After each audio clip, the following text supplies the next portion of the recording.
Understanding the concept of magic involves delving into the realm where words transform into frequencies and vibrations capable of directing energy.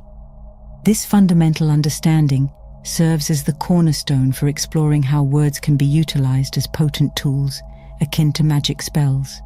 Often dismissed as mere fantasy, the reality of magic's influence pervades our world, orchestrating unseen forces that shape our perceptions and actions. It's a reality veiled from those who haven't yet discerned its subtleties, leaving them unwittingly subject to its sway. Behind the curtains of worldly affairs lie practitioners of this mystical art, often referred to as dark magicians, exerting their influence for personal gain and control. Despite its potential for positive transformation, magic is often wielded to manipulate and dominate, perpetuating a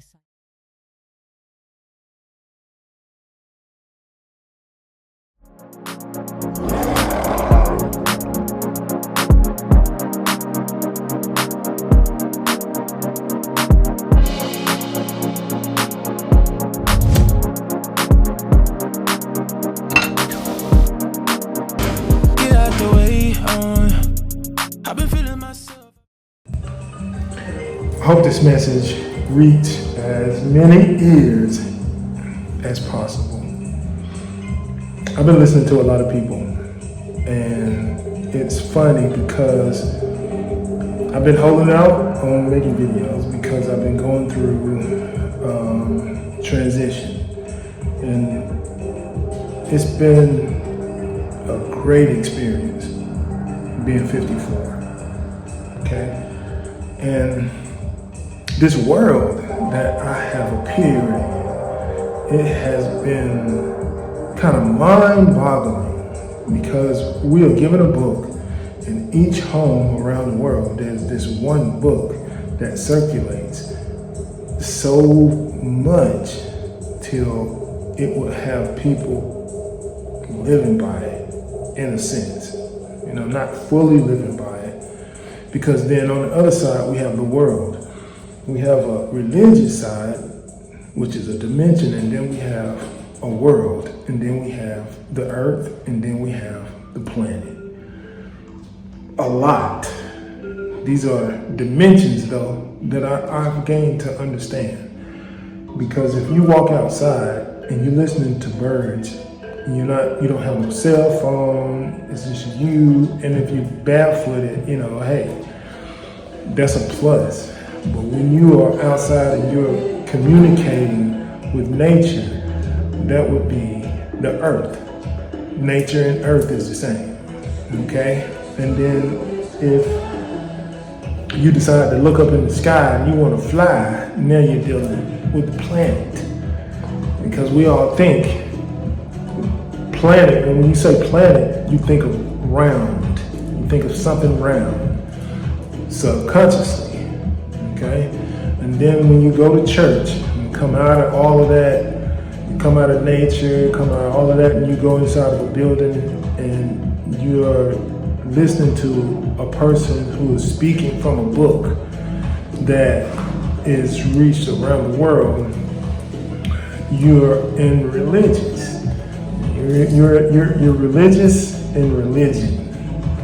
And then when you decide you want to go out and play into a club, go to a restaurant, whatever, there are words that you have to read by. You're in the world. Check that shit. You can see it for yourself. See it for yourself. My whole point is I did not want to forget what I was thinking that became an epiphany for me. You know, I don't condone sex, but I understand now that sex, the word sex, is a spell. It's a spell. It has created, this simple 3-letter word has created so many problems and issues conflicting with nature, conflicting with earth. It conflicts. Because when you pay attention in nature, you see animals. You see a male and a female.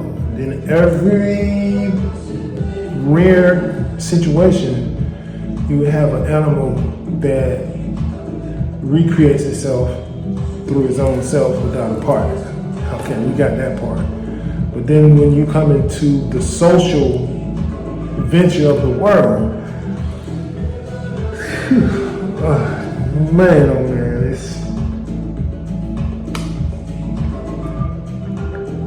you know it's something off. You know it's something off. You know that there's not a harmony between the earth and technology. The technology conflicting with the earth. Because technology is kind of imitating the earth world, the planet, nature. It imitates what is here on the earth. Because as I'm looking at you through these eyes, the lens that we're looking through, creating a camera, it is an imitation of these right here. It's an imitation, okay? So now that we see all these facts, you know, the things that I'm showing you right in front of you, I just come to a realization that sex being a spell, what do you call the integration of a man and a woman? And I thought, wow, when you have a child or a kid or a baby, however you want to put it, when you procreate, that is a version of you.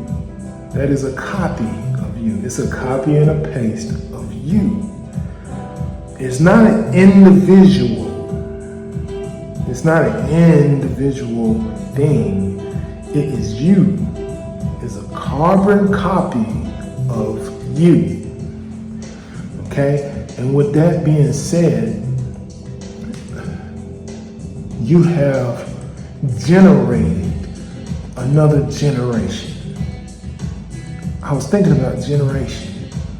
And I was like, wow, why is it's deeper than generation. It's two people generating another being. And what do you call what we call sex? It's not really sex. It's generating. It's generating another generation. And with that being said, I thought about all the conflict that I have been faced with and I've seen over the media and socially, that, you know, when you tell a person you're gonna have a child, you know, I wanna have a child in this time and day, you get a funny, salty look, kind of look, you know, they look at you kind of salty, like, can you afford that? Like, can you afford a child? Wow, it has gotten to that point. Like, it was not like this before. Because before me and during me, when you announce that you are having a child, there's a celebration right there and there. You celebrate right there, the announcement and then celebration. You didn't waste the time, didn't waste no time. Everybody was given a reason to celebrate, and being pregnant is like one of the big ones. Like, it was like Christmas, it was like Valentine's Day, all wrapped up into one. And 4th of July, all wrapped up in that one day. I don't know where the hell we're going. I don't know where we're going. So it's like, now I have to think about me. Where am I going? What am I doing? My household, clearly I'm not in the thought of transitioning over to the same sex. it's not in me. I'm still having kids. And for a while, subconsciously, I was feeling ashamed of that. I was feeling ashamed that I had children by different females. And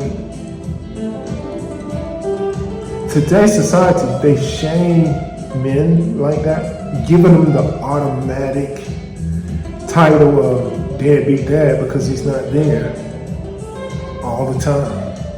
But he has other responsibilities that he has acquired through his lifespan. And one thing I know in this book, if whether it's true or false, the nature of us is to procreate. Period. Be fruitful, multiply. With that comes a bonus. With that comes so many riches, so much wealth, you can't even imagine the harmony that comes out of it. And that's having a fucking carbon copy of yourself. Let me tell you, this is how you want to beat a disease. This is how you want to beat any motherfucking thing. Is you reprocreate. God gives everyone talent. This earth, this nature gives everyone a talent. And when I mean talents, I mean think of yourself like a tiger. You lose one fucking claw as a lion or a tiger or a bear or any motherfucking thing that has claws, which are nicknamed talents. You lose one of those motherfuckers, you lose an ability to hunt efficiently.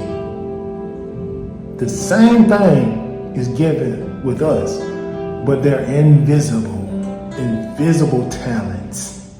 You feel what I'm saying? And they stick out though once you become creative mode. Once you get into a creative mode, like building a house or painting or whatever the natural ability that the earth have given you, which is a talent, you work with that. And that is a carbon copy of what you is passing over to the next generation. You feel what I'm saying? You passing it over to the next generation. You can't worry about the world no more. You can't worry about what, Kamala Harris, name drop, or Donald Trump. You can't worry about what the hell they're doing. Some people have to worry because that's how they make their income, and I can't condone that. But if you have no ties to that shit, if Donald Trump don't sign your check, I wouldn't worry about Donald Trump. I wouldn't worry about Kamala Harris. I wouldn't worry about no politician, period. I would not worry about them at all. I would continue to live and understand if you don't have ties to these politicians of this social scene, then you do not get as far ahead in the world as you would like. But using your raw talent and then passing it over to the next generation, which is a copy of you, man, it's unstoppable. Children are presented in the world immediately with ABC. 1, 2, 3. They are introduced to the world. They get introduced to the planet when it comes to time. When they are given time, they learn how to tell time. It's like then the ability to think that this is a planet, even though they have not left the motherfucker, been high enough to see it. They have an idea. That's the workings of the system of the world. Wow. If we were acting mainly on carbon copies of ourselves and passing our talents down and generating new versions of ourselves, the help, I'm telling you, the more you have kids, your kids come out healthy. the children come out pure, untouched. The idea to keep them that way has been challenged. It's a challenge by people around you that think that they know better. Weird shit. They know better, but everybody's really not on one accord. That's what makes it, kind of challenging to keep that carbon copy of yourself where you can generate legacy. Children in this world are so advanced to the point where now you have children singing like adults. They're able to hit riffs, they're able to change their tone, controlling it. It's like, listen, back in 1970s, a lot of children couldn't do that. A lot of different races were not able to copy or able to, duplicate the other. That took time. It took a lot of time because now these days, oh my God, everybody is riffing. I mean, it's wow.